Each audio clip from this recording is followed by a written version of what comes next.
مزید 5 منٹ کا ٹائم مل جائے گا تو چلو ابھی گرمیوں میں نماز ذرا جلدی ہو رہی ہے تو رات کو دیر سے سوتے ہوگے, صبح اٹھتے اٹھتے کوئی مسئلہ ہوتا ہوگا, تعویل کرتا ہے نا انسان.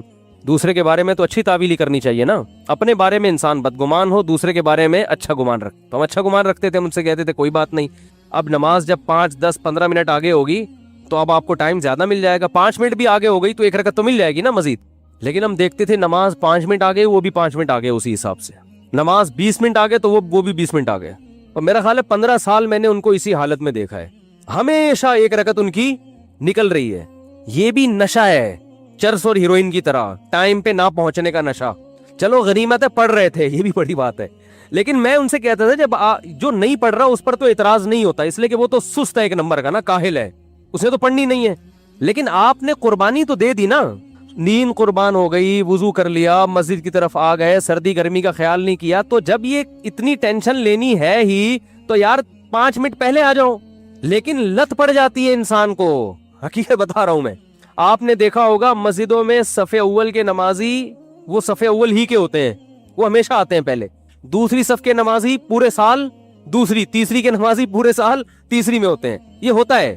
تو زیادہ تر جو گناہ ہوتے ہیں یا جو برائیاں معاشرے میں پھیلی ہوئی ہیں, ان لوگوں کی جو آخرت پر ایمان بھی رکھتے ہیں, آخرت کو بنانا بھی چاہتے ہیں, ان کے زیادہ تر مسائل یہ ہیں کہ ان کو کسی نہ کسی برائی کی لت پڑ چکی ہوتی ہے, عادت پڑ چکی ہوتی ہے, اور وہ اس کو چھوڑنے میں سیریس نہیں ہوتے.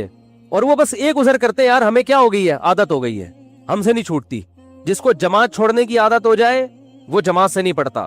جس کو نمازیں قضا کرنے کی عادت ہو جائے اس کے لیے نماز پڑھنا وبال جان ہے. کہہ رہے کیسے پڑھیں, اٹھے کیسے. ہمارے حضرت مفتی رشید احمد صاحب کی خانقاہ میں ایک صاحب آئے. پہلے تو لوگ بزرگوں کے پاس جا کے اپنی اصلاح کرواتے تھے, ان سے فجر میں اٹھا نہیں جاتا تھا, اور تھے بھی ڈاکٹر. حضرت کو خط لکھا کہ مجھ سے نہیں اٹھا جاتا, میری نیند بہت گہری ہے, کچھ بھی ہو جائے میں نہیں اٹھ سکتا فجر میں. تو آ گئے خانقاہ میں, حضرت نے فرمایا ٹھیک ہے سو جائیں آپ, صبح دیکھتے ہیں. تو نہیں اٹھے صبح, 4 آدمیوں کے ذمہ لگایا ان کو اٹھاؤ, لیکن وہ ایسی نیند, بھائی نہیں اٹھا, بھائی نہیں اٹھ سکتا, میں نہیں اٹھ سکتا بھائی, بہت سخت نیند آ رہی. تو 2-4 دفعہ حضرت نے ٹرائی کیا, دیکھا کہ یہ تمیز سے سمجھ میں ان کے بات نہیں آ رہی. تو حضرت کے جنات کی ٹھکائی والے واقعات بھی انہوں نے پڑھے ہوئے تھے. ایک جن کسی طالب علم پہ آ گیا تھا, تو وہ طالب علم بہت ساری جگہوں پر گیا, یعنی اس کے گھر والے لے کر گئے, وہ جن اتر کے نہیں دے رہا تھا نا, اور جن کا کہنا یہ تھا میں بنگلہ دیش سے آیا ہوں, اس کو بنگلہ دیش لے کے جاؤں گا میں. ٹھیک. تو ہمارے حضرت کے ہاں وہ آیا, تو حضرت گئے اس کی خیریت معلوم کرنے کے لیے. تو اس وقت وہ جن اس کے اوپر آیا ہوا تھا. اب جن جب آیا ہوا تھا تو اس نے کہا کہ حضرت پہ حملہ کرنے لگا وہ. تو جنات سے جو ڈرتا ہے نا وہ گیا کام سے, یہ ذہن میں رکھو. حضرت نے آگے بڑھ کے نا, وہ ہوا میں اچھل رہا تھا کمبخت, اصل میں تو طالب علم تھا لیکن اس پہ جن چڑھا ہوا تھا نا, تو وہ ہوا میں اچھل رہا ہے. تو حضرت کا ہاتھ بھی ماشاءاللہ لمبا, لدھیانہ کے پنجاب سے تعلق تھا حضرت کا. ہوتے ہیں نا پنجاب کے بڑے بڑے ماشاءاللہ زمیندار ہوتے ہیں, بڑی بڑی پگڑیاں ہوتی ہیں. تو حضرت کی ہائٹ بھی اچھی تھی, تو ہاتھ بھی لمبا. تو جیسے ہی وہ اچھل کے قریب آیا, حضرت نے ایک زوردار تھپڑ رسید کیا اس کی, اتنی زور سے مارا کہ وہ بے ہوش ہو کے گر گیا. کافی دیر بعد اسے ہوش آیا, اس نے کہا ہم جا رہے ہیں. اس نے کہا ہم جا رہے ہیں. اور وہ حضرت کا تماچا جنات میں مشہور ہو گیا تھا. اس کے بعد بہت دفعہ ایسا ہوا کسی پہ جن آیا. یہ واقعہ حضرت کی کتاب میں بھی لکھا ہوا ہے, یہ ہم نے تو براہ راست سنا ہے. کئی بار ایسا ہوا کہ کسی پہ جن آیا, اس نے حضرت کو فون کیا, تو حضرت نے کہا ٹھیک ہے میں آ رہا ہوں. حضرت جب پہنچے تو بندہ بالکل ٹھیک تھا. اہل خانہ نے بتایا کہ جنات یہ کہہ کر گئے ہیں کہ مفتی رشید احمد صاحب آ رہے ہیں, ہم جا رہے ہیں. مفتی صاحب آ رہے ہیں, ہم جا رہے ہیں. روب بٹھاؤ روب. واقعہ آئی گیا تو اپنا بھی ایک سنا دو. کسی پہ جن آیا ہوا تھا ہمارے کسی ریلیٹیو پہ. میں تو یہ عاملوں کو مانتا نہیں ہوں, اور نہ ان کے پاس کسی کو لے کے جانے کا مشورہ دیتا ہوں. تو جن پہ آیا ہوا تھا ان کے تعویذ گنڈے تو نکلوا کے ہم نے سارے پھینکوا دیے. ہم نے کہا کچھ بھی نہیں ہے وہ, لیکن وہ سچی مچی کا جن تھا. ٹھیک. تو مجھے دھمکی دے رہا تھا کہ میں تجھے چھوڑوں گا نہیں. اچھا یہ بات بھی ہے تقریباً 2009 یا 10 کی. اس وقت میں بہت ہی باریک تھا. جن لوگوں نے میرا 10 سال پرانا ماضی دیکھا ہے نا, ان کو پتا ہے میں تو 2013 کے بعد تھوڑا سا جسم پہ گوشت آیا ہے, ورنہ تو کہیں گرتے تھے تو ڈائریکٹ ہڈی شروع ہو جاتی تھی, ڈائریکٹ ہڈی پہ چوٹ آتی تھی. بہت پتلا نہیں, باریک. تو اتنا باریک تھا میں, اور جس پہ جن آیا وہ ماشاءاللہ اچھے خاصے صحت مند تھے. تو اب ایسا نہ ہو مجھے جنات اتارنے کے لیے کال کرنا شروع کر دیں, ہمارے یہاں بھی آیا ہوا ہے آپ آ جائیں. تو میں یہ کام نہیں کرتا. یہ جو میں آپ کو بتا اس لیے رہا ہوں کہ آپ یہی خود ہی کر لو. ٹھیک ہے. وہ شاعر ہے سلمان گیلانی, بڑا اچھا شعر ہے, شعر تو یاد نہیں آ رہا, اس کا مفہوم یاد ہے کہ ایک آدمی نے فون کیا کہ تیری بیوی پہ جن چڑھ گیا, کسی کو کہا نا فون کر کے کہ تیری بیوی پہ جن چڑھ گیا, گھر آ. وہ کہہ رہا ہے پنگا جن نے خود ہی لیا ہے, خود ہی بھگتے گا, ہم نے تھوڑی کہا تھا. تو میں گیا وہاں پہ, تو مجھے وہ دھمکیاں دے رہا تھا, آواز بدلی ہوئی تھی اور دھمکیاں دے رہا تھا, میں یہ کر دوں گا, میں یہ کر دوں گا. اب میں بہت ہی باریک تھا, میں نے یہ اپنی آستینیں ایسے کر کے چڑھائیں. حالانکہ ویسے اگر آستینیں اس دنوں میں چڑھاتا نا تو کسی کو خوف نہیں آتا. وہ کہتا ہے یار ابھی تک تو معاملہ چھپا ہوا تھا, ہم سمجھے شاید کوئی مسل وسل بنے ہوئے ہوں گے. تو میں نے ایسے آستینیں چڑھائیں. میں نے کہا تیری ایسی کی تیسی. 2-4 دفعہ ایسے دھمکیاں دی ہیں بس. پھر آیت الکرسی پڑھ کے جب پھونک لگاتا تھا تو ایسے لگ رہا تھا جیسے کوئی بہت زور زور سے مار رہا ہے, جن کو ایسے لگتا تھا. تو بھاگ گیا الحمدللہ. تو ان میں یہ کوئی میرا کمال نہیں ہے, یہ کانفیڈنس کا کمال ہے. تو جن کو زیادہ لفٹ بولو نہیں کرایا کریں. اور ان میں اکثر کیسز فیک بھی ہوتے ہیں. ہمارے یہاں ناظم آباد میں ایک نوجوان پہ جن چڑھ گیا تھا, اس نے ادھم مچائی ہوئی تھی. اس کے رشتہ دار اس کو لے کر آ گئے ہمارے استاذ کے پاس کہ اس پہ جن چڑھ گیا, کچھ کرو. انہوں نے اس کو تنہائی میں لے کر گئے. اچھا وہ جن عربی بول رہا ہے. اب یہ حیران ہو رہے ہیں کہ یہ تو رکشا چلانے والا آدمی ہے, لڑکا ہے, عربی کہاں سے آ گئی؟ تو سعودی عرب سے جن آیا ہے. یہ جن آیا کہاں سے؟ عربی جن ہے. تو انہوں نے دروازہ بند کر کے اس کی لگائی ہے طبیعت سے کٹ. بولا مجھے پتا ہے تیرے پہ جن ون نہیں ہے, تو سچ سچ بتا دے معاملہ کیا ہے. جب طبیعت سے کٹ تھوڑی بہت کٹ سے نہیں ہوتا, یہ بڑے ڈرامے باز ہوتے ہیں. طبیعت سے لگی ہے نا کٹ, تو اس نے بولا اچھا مارو نہیں, آپ کو بتا رہا ہوں مجھے کسی سے عشق ہو گیا ہے, میں اپنے اوپر جن کا بہانہ کر کے میں کہتا ہوں اس کے گھر لے کے جاؤ. جب اس کے گھر جاتا ہوں تو میں ٹھیک ہو جاتا ہوں. تو مجھے بار بار بہانے سے محبوبہ کے گھر لے کے جا رہے ہیں. تو انہوں نے کہا کمبا تو عربی کیسے بول رہا ہے؟ کہہ رہے فضائل اعمال کی جو عربی عبارتیں ہیں وہ رٹ کے یاد کی ہے میں نے. ٹھیک ہے, فضائل اعمال سے جو عربی عبارتیں ہیں نا وہ رٹا لگا لگا کے یاد کی ہیں, اور کچھ عربی وربی نہیں آتی. ہاں تو مفتی رشید احمد صاحب رحمۃ اللہ علیہ کا وہ تماشا مشہور تھا. تو حضرت نے کچھ لوگوں کو ان کے ذمے لگایا کہ اٹھیں. جب نہیں اٹھے نا وہ, تو حضرت نے ان کو بتایا کہ ان سے کہو کہ میں آ رہا ہوں, اور پھر میں وہی تماچا لگاؤں گا جو ادھر لگایا تھا. تو حضرت فرماتے ہیں جیسے ہی میں گیا نا ایک دم تمیز سے اٹھ کے بیٹھے ہوئے. اب وہ کہاں گئی وہ کہ مجھ سے اٹھا ہی نہیں جاتا, میں ہو ہی نہیں سکتا, میں کیسے اٹھوں گا, میں یہ کیسے ہوں گا. تو یا تو اپنے اوپر کوئی تماچا لگانے کے لیے بندہ رکھو, وہ اٹھائے گا آپ کو. اور اگر کوئی تماچا لگانے والا نہیں ہے میرے بھائی, تو پھر اپنے خود ہی تماچے لگایا کرو, سزا دیا کرو اپنے آپ کو. جس دن فجر کی جماعت نکل گئی ناشتہ گول, ناشتہ نہیں کریں گے. حضرت حکیم اختر صاحب رحمہ اللہ تعالیٰ فرمایا کرتے تھے کہ جس خدا نے تمہیں صبح اپنے سامنے حاضری کا حکم دیا, سارا دن کھلاتا ہے پلاتا ہے, صبح کہہ رہے میرے سامنے آ جاؤ, تو تمہارے منہ سے نوالا اترتا کیسے ہے جس دن فجر چھوڑ دیتے ہو؟ اس کے پیڑے تو کھا رہے ہو جو وہ دے رہے تمہیں. صبح کا ناشتہ وہ کرے جو فجر کی نماز پڑھے. اے اللہ ہم نے تیری عبادت کی ہے, اب ہم اس کے لائق ہیں کہ تیرے رزق سے ہم فائدہ اٹھائیں. اپنی ذمہ داری پوری نہیں کر رہے, ناشتے کے ٹائم پہ بیٹھا ہوا ہوگا اور کیسے بیٹھ کے آرڈر کر رہے ہوتے ہیں, دیر ہو رہی ہے مجھے جلدی لے کر آؤ. تو یہ اللہ کے لیے بھی تو آرڈر ہونا چاہیے, اللہ کے لیے بھی تو یہ حکم ہونا چاہیے کہ مجھے دیر ہو رہی ہے, مجھے نماز پڑھنی ہے, مجھے جانا ہے. تو جب تک میرے بھائی انسان سنجیدہ نہ ہو اور اپنے آپ کو سزا نہ دے, تو جن گناہوں کی لت پڑ چکی ہوتی ہے وہ گناہ آرام سے چھوٹتے نہیں ہیں, ان میں سیریس ہونا پڑتا ہے, جہاد کرنا پڑتا ہے, ایسے نہیں ہو جاتا وہ. اگر اللہ نہ کرے آپ کو فحش فلموں کی عادت پڑ گئی ہے, نوجوانوں میں یہ مرض بہت پھیل رہا ہے, سزا دو اپنے آپ کو, سزا. بولے یہ کام اگر میں نے کیا تو یہ سستے میں نہیں ہوگا, اس کی پینلٹی لگے گی, سزا دوں گا اپنے آپ کو, میں سستے میں نہیں چھوڑ دوں گا. اگر نماز چھوٹ گئی سزا دو اپنے آپ کو, گالی زبان سے نکل گئی سزا دو اپنے آپ کو. جب سزائیں دو گے تو یہ اس کی علامت ہوگی واقعی آپ آخرت کو چاہنے میں مخلص ہو, ورنہ زبانی دعوے, زبانی باتیں اللہ کے ہاں قابل قبول نہیں ہے.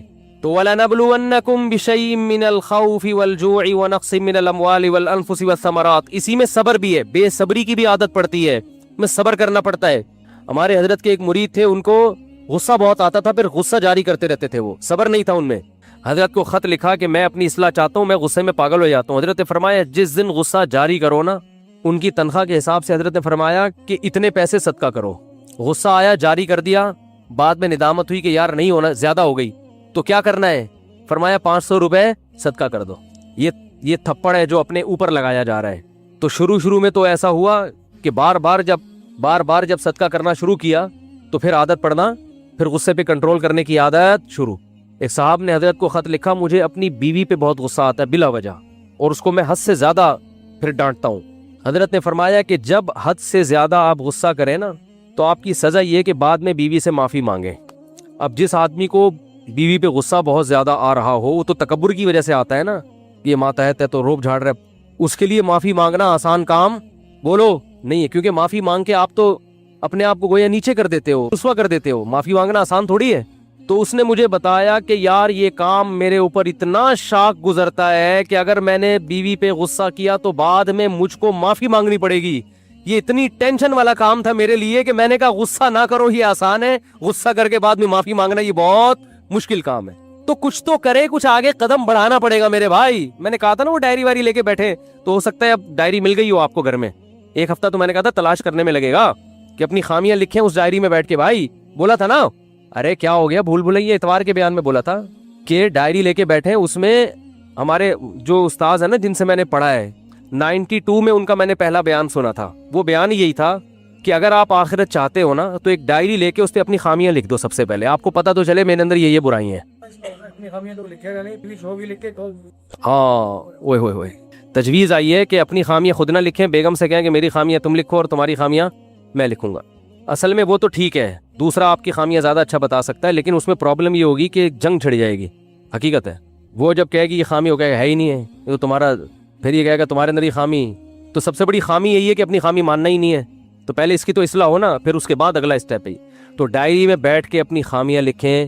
میں غصے کو بلا وجہ جاری کرتا ہوں، بات بات پہ خام میں میرا میٹر شارٹ ہوتا رہتا ہے، یہ گٹکا کھاتا ہوں، یہ سگریٹ پیتا ہوں، نماز میں پابندی نہیں ہو رہی، تکبیر اولیٰ کی پابندی نہیں ہو رہی، یہ مسئلہ ہے یہ مسئلہ ہے، بچوں کی تربیت کی کوئی فکر نہیں ہے، گھر میں ٹائم نہیں دے رہا، سارا دن کٹر کے ڈھکن پہ باہر بیٹھا رہتا ہوں گلی میں، ٹھیک ہے نا۔ ایک ایک چیز بیٹھ کے لکھیں، لکھ کے نا دماغ انسان کا اس قابل نہیں ہوتا کہ سارا چیز کھوپڑی میں رکھے، وہ اپنے اس کو پیپر پہ لے کر آئے، ٹھیک ہے نا۔ پھر پیپر سنبھال کے رکھیں، ایسا نہ ہو کہ وہ پرچہ ہی گم جائے تو آپ کی ساری خامیاں مارکیٹ سے شارٹ ہو گئیں، تو کسی ڈائری میں لکھیں، پھر اس کو پھر بیٹھیں کہ یار یہ چھوڑنی کیسے ہے، اس کے لیے کیا ترتیب ہے۔ چلو عادت پڑ گئی ہے، مشکل ہو رہا ہے، لیکن ہر چیز کا کوئی حل تو ہوتا ہے نا۔ ما انزل اللہ من داء الا انزل له شفاء، بخاری کی حدیث ہے، نبی نے فرمایا کوئی بیماری اللہ نے ایسی پیدا نہیں کی جس کا علاج نہ کیا ہو، اس میں جسمانی بیماریاں بھی ہیں، روحانی بیماریاں بھی ہیں، ہر بری خصلت کا علاج اللہ نے اس دنیا میں رکھا ہے، ہر برائی چھوٹ سکتی ہے۔ او بھائی صحابہ کرام شراب کے صدیوں سے عادی تھے، چھوٹ گئی نا ان سے، صدیوں سے عادی تھے، اعلان ہوا نہیں پینی، ختم، وہ بہا دیا انہوں نے، نالیوں میں شرابیں بہا دی ہیں، کتنی ٹینشن ہوئی ہوگی کچھ دن ان کو، بت پرستی ان کے خون میں شامل ہو چکی تھی، چھوڑ دی نا ایسی توحید۔ نبی صلی اللہ علیہ وسلم نے فرمایا کہ شیطان اس بات سے مایوس ہو گیا کہ جزیرے عرب میں اس کی عبادت ہو، قیامت تک بت پرستی جزیرے عرب میں نہیں ہوگی۔ آج بھی عربوں کی توحید دیکھو، عربوں میں کوئی بڑے سے بڑا انتقال ہو، اتنی سی قبر ہوگی چھوٹی سی، اور پتہ نہیں کہاں ہوگی، پتہ ہی نہیں ہوگا۔ ہمارے ہاں کوئی چھوٹے سا آدمی بھی دنیا سے جاتا ہے، شور اتنا زیادہ ہوتا ہے، اور اس کی قبریں اتنی اونچی اونچی پہاڑ جیسی قبریں، اور پھر قبریں بھی قبرستان میں نہیں ہوں گی۔ یہ بھی ایک بہت بڑی بدعت ہے بھائی، جہاں سب مسلمان دفن ہوتے ہیں وہاں بزرگ کو کیوں دفن نہیں کر رہے؟ ہر بزرگ کے لیے ایک الگ چار دیواری ہوگی اور الگ پروٹوکول دے کے دفن کیا جائے گا، یہ کہاں سے بدعت آئی ہے؟ یہ اجمیوں کی بدعتیں ہیں، عربوں میں یہ چیزیں نہیں ہے۔ شاہ فہد کی قبر پتہ ہے کس کو کہاں ہے؟ بولو نا بھائی، سعودی عرب کا بادشاہ شاہ فیصل کی قبر کا پتہ ہے؟ کہہ رہے بھائی دنیا سے چلے گئے تو عام مسلمانوں کی قبرستان میں، بڑے بڑے علماء، شیخ بن باز کا کوئی مزار دیکھا کسی نے؟ سعودی عرب کے مفتی اعظم بہت بڑے مفتی عالم تھے، کسی کو پتہ ان کا مزار کہاں ہے؟ کوئی پھول دیکھا ان کے مزار پہ، ان کی قبر پہ؟ یہ توحید ہے جو آج بھی آپ کو کہاں ملے گی؟ بولو عربوں میں۔ اور ہمارے ہاں جس کا انتقال ہو رہا ہے اتنی اونچی اونچی قبریں، پھر ان کے پھول ڈال کے اور اتنا اونچا کر دیا، پھر ان قبروں پہ جو کچھ ہو رہا ہے بدعتیں، اور پھر الگ پروٹوکول دے کے الگ قبر کیوں بنا رہے ہو بھائی؟ ہمارے حضرت فرمایا کرتے تھے جو بزرگ ہوگا نا، واقعی میں بزرگ، وہ یہ چاہے گا مجھے عام مسلمانوں کے قبرستان میں دفن کیا جائے، کیونکہ اللہ کی رحمت جو عام مسلمین پر ہوتی ہے وہی مجھ پر ہو۔ وہ اپنے آپ کو کبھی بھی عام مسلمانوں سے ممتاز اور جدا نہیں کرنا چاہتے، تو ان کی تو یہ خواہش ہوتی ہے، بعد والے پھر اپنے چکر میں ان کو الگ دفن کرتے ہیں، اپنے چکر میں۔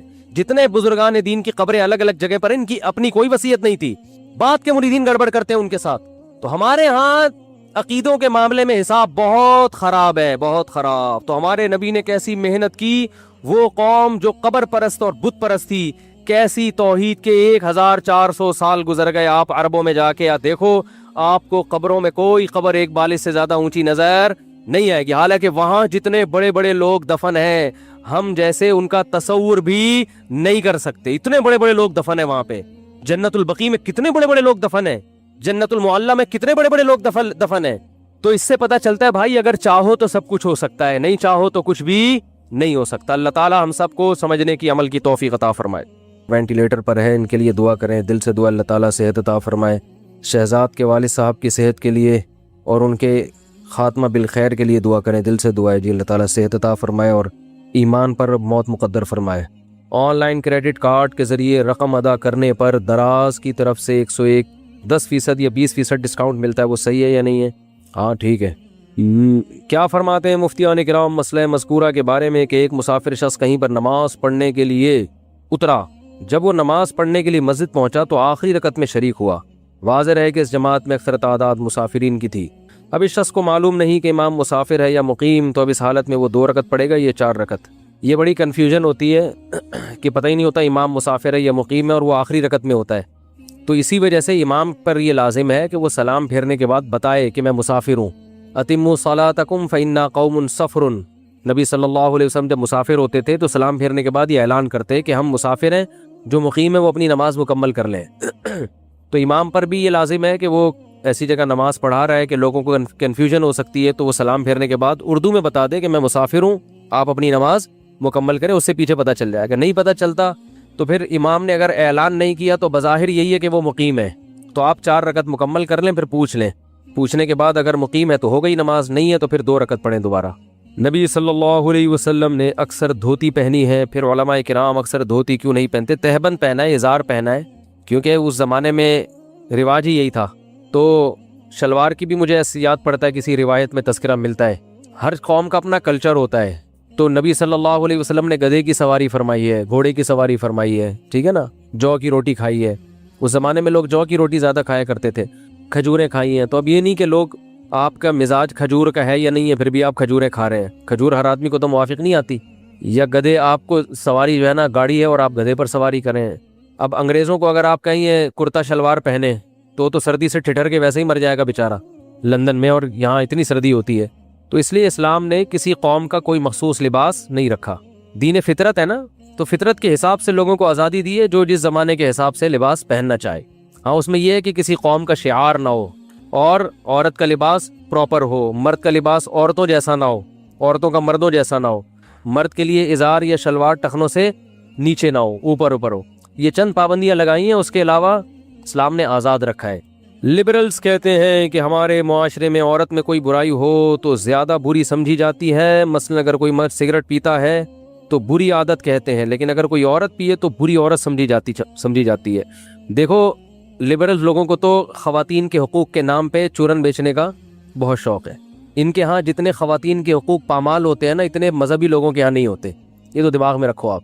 سب سے پہلی بات یہ ہے کہ ان کی شادیاں اتنی لیٹ ہوتی ہیں، تو اب یہ جب 40 سال میں شادی کرے گا تو یہ اس سے عورت کا حق پامال ہو رہا ہے نہیں ہو رہا؟ جس عورت سے شادی ہونی تھی وہ بغیر وہ شوہر لیس زندگی گزارتی ہے 40 سال تک، وہ بوائے فرینڈ کے ساتھ گزارا کرتی ہے، تو مذہبی لوگ جلدی نکاح کرتے ہیں، جب نکاح کرتے ہیں تو اس لڑکی کو جلدی گھر بسا دیتے ہیں، اس بوائے فرینڈ کی نحوست سے نکال کے اس کو شوہر والی نعمت عطا کرتے ہیں، اس کے اولاد ہوتی ہے، خاندان بستا ہے۔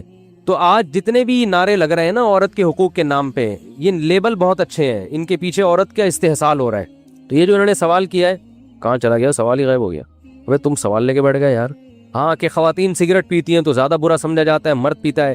دیکھو پہلی بات تو یہ جو لبرلز لوگوں کا ایک پروپیگنڈا ہے، یا مذہب مخالف لوگوں کا جو ایک پروپیگنڈا ہے کہ مرد اور عورت دونوں کو ایک نظر سے دیکھتے ہیں، یہ نظر ہی غلط ہے۔ دونوں میں جب اللہ نے فرق رکھا ہے تو اس فرق کو ختم کر دینا یہ پاگل پنا ہے، حماقت ہے۔ دونوں کی جو اللہ تعالیٰ نے جو سوچ بنائی ہے، باڈی بنائی ہے، دونوں کا جو مزاج بنایا ہے، اس میں زمین آسمان کا فرق ہے، تو لہذا دونوں کے احکام بھی ایک دوسرے سے جدا ہیں، الگ ہیں۔ ایک صاحب مجھے کہنے لگے جب شوہر مر جاتا ہے تو بیوی عدت گزارتی ہے اسلام میں، بیوی مر جائے تو شوہر پہ عدت کیوں نہیں ہے؟ تو یہ تو اسلام نے بڑا فرق کر دیا، اس کے لیے حکام الگ، اس کے لیے الگ۔ میں نے کہا یار یہ میٹرنیٹی ہوم خواتین کے لیے ہوتے ہیں، مردوں کے لیے کیوں نہیں ہوتے؟ یہ گورنمنٹ نے بڑا فرق کیا ہوا ہے نا کہ مردوں کے لیے ہسپتال الگ ٹائپ کے، خواتین کے لیے۔ بولو بھائی، وہ میٹرنیٹی ہوم عورتوں کے لیے بن رہے ہیں۔ وہ ایک سیاسی لیڈر تقریر کر رہے تھے نا کہ آپ مجھے ووٹ دیں، میں اسکول بناؤں گا لڑکوں کے الگ لڑکیوں کا الگ۔ اب جوش میں سیاسی لوگ تو اکثر آپ کو پتا ہے کہ پھینک رہے ہوتے ہیں، ان کو پتا تو ہوتا نہیں ہے کہ آگے کرنا بھی ہے کہ نہیں کرنا کچھ۔ تو انہوں نے کہا ابھی تو ووٹ لینے ہیں، پھینکتے رہو، میں یہ کروں گا، گرلز کے کالج الگ بناؤں گا، بوائز کا الگ۔ تو کسی نے کہا کہ سر ہمارے ہاں میٹرنیٹی ہوم نہیں ہے۔ انہوں نے کہا آپ ووٹ تو دیں مجھے، 2 بناؤں گا، لڑکیوں کے لیے الگ، مردوں کے لیے الگ۔ تو جو اس کے قائل ہے نا برابری کے، ان سے کہو کہ یہ کیا مسئلہ ہے کہ عورت بچے کو فیڈ کیوں کراتی ہے، آدمی کیوں نہیں کراتا، عورت بچہ کیوں جنتی ہے، آدمی کیوں نہیں جنتا؟ تو اس لیے عورت پہ عدت ہے، مرد پہ عدت نہیں ہے. نسب خراب ہونے کا خطرہ عورت سے ہوتا ہے، مرد سے تھوڑی ہوتا ہے. تو اس لیے اللہ نے دونوں کے حکام میں کیا رکھا ہے؟ فرق رکھا ہے. اب کچھ اخلاقی برائیاں ایسی ہیں جو مردوں میں ہو تو زیادہ بری سمجھی جاتی ہیں، عورت میں ہو تو کم بری سمجھی جاتی ہیں، اور کچھ اخلاقی برائیاں ایسی ہیں جو عورت میں ہو تو زیادہ بری سمجھی جاتی ہیں، مرد میں ہو تو کم بری سمجھی جاتی ہے. چیخنا چلانا یہ مردوں پہ بھی برا ہے، عورتوں پہ بھی، لیکن عورت پہ یہ زیادہ برا لگتا ہے کیونکہ اس کی طبیعت میں اللہ نے مرد سے زیادہ حیا رکھی ہے. وہ بے حیائی کا کام کرے گی نا تو اپنی نیچر سے زیادہ بغاوت کر رہی ہے. وہ مرد اگر بے حیائی کرتا ہے تو وہ اپنی نیچر سے زیادہ بغاوت نہیں کر رہا، اس کی طبیعت میں اتنی حیا نہیں ہے. عورت تو نام ہی حیا کا ہے. بزدلی اخلاقی برائی ہے نا، بزدل ہونا. مرد اگر بزدل ہو تو بھی برا، عورت بزدل ہو بولو تو بھی بری ہے، لیکن مرد پہ بزدلی زیادہ بری لگتی ہے. اب اگر کوئی مرد بزدل ہے، چھپکلی سے ڈرتا ہے، عورت بھی چھپکلی سے ڈرتی ہے، ہم کہیں گے یار یہ چھپکلی کیا بگاڑے گی آپ کا، کیوں ڈر رہے ہو؟ لیکن مرد اگر ڈرے گا تو یہ زیادہ برا سمجھا جائے، یار تم آدمی ہو کے چھپکلی سے ڈرتے ہو، تمہیں شرم نہیں آتی. اور عورت اگر ڈر رہی ہے تو تھوڑا بہت سمجھا دے گا، بھائی بیگم میں تم سے ڈرتا ہوں، تمہیں اللہ نے ایسی صلاحیتیں دی ہیں اور تم چھپکلی سے ڈر رہی ہو. کسی نے کہا دنیا گول ہے، ٹھیک ہے نا. تو بڑا اچھا کسی نے ایک میسج بھیجا تھا کہ پتہ نہیں پوری کہانی لکھ کے بھیجی کہ فلاں اس سے ڈرتا ہے، وہ اس سے ڈرتا ہے، وہ اس سے ڈرتا ہے، پھر آپ سب اپنے باس سے ڈرتے ہیں، پھر باس اپنی بیوی سے ڈرتا ہے، اور بیوی چوہے سے ڈرتی ہے، اور چوہا آپ سے ڈرتا ہے. تو اس سے پتہ چلتا ہے دنیا کیا ہے، گول ہے. ٹھیک ہے، سب ایک دوسرے سے ڈر رہے ہیں. تو بزدلی یہ بری چیز ہے، یہ مرد پہ زیادہ بری، عورت پہ کم درجے کی بری ہے. یہ کم درجے کی بری، اس کو اتنا تانا نہیں دیا جائے گا. چیخنا چلانا بری عادت ہے، مرد کے پہ زیادہ برا، لیکن عورت پہ اور زیادہ برا لگتا ہے. تو اسی طرح یاد رکھو یہ جو بے حیائی کے کام ہے نا، بے حیائی والے کام، بدکاری ہے، زنا ہے، یہ دونوں کے لیے برا ہے. اس لیے سزا اللہ نے سیم رکھی ہے. مرد اگر زنا کرتا ہے تو بھی 100 کوڑے لگتے ہیں، عورت زنا کرتی ہے تو بھی 100 کوڑے. مرد شادی شدہ زنا کرے گا تو رجم ہے، عورت کو بھی رجم ہے. لیکن جہاں زنا کی سزا کی بات آئی ہے نا تو اللہ نے عورت کا ذکر پہلے کیا کہ اس کو سزا دو، مرد کا دوسرے نمبر پہ کیا ہے. قرآن میں ہمیشہ مرد اور عورت کا جہاں بھی تذکرہ آئے گا مرد پہلے ہوگا، عورت کا تذکرہ اللہ اس کے بعد کرتے ہیں. لیکن چند مقامات پہ اللہ نے عورت کا تذکرہ پہلے کیا، مرد کا بعد میں. جیسے زنا کی جہاں بات آئی ہے، الزانیۃ والزانی، زنا کرنے والی عورت اور مرد دونوں کو کوڑے مارو، تو پہلے ذکر اس لیے کیا ہے کہ عورت کے لیے زنا کرنا زیادہ برا ہے، کیونکہ عورت میں حیا بھی ہوتی ہے جو اس کو برائی زنا سے روکتی ہے. نمبر 2 اس میں یہ شہوت زیادہ نہیں ہوتی، یہ مرد میں زیادہ ہوتی ہے. اس لیے اگر وہ زنا کرے گی نا تو وہ اپنی نیچر کی بغاوت اس نے بہت زیادہ کی ہے. اس نے اپنی حیا کا بھی خیال نہیں کیا، حیا بھی اس کو روک رہی تھی، اور اس میں وہ ڈیزائرز بھی نہیں ہوتی اتنی شدت کے ساتھ جتنی مرد میں ہوتی ہیں.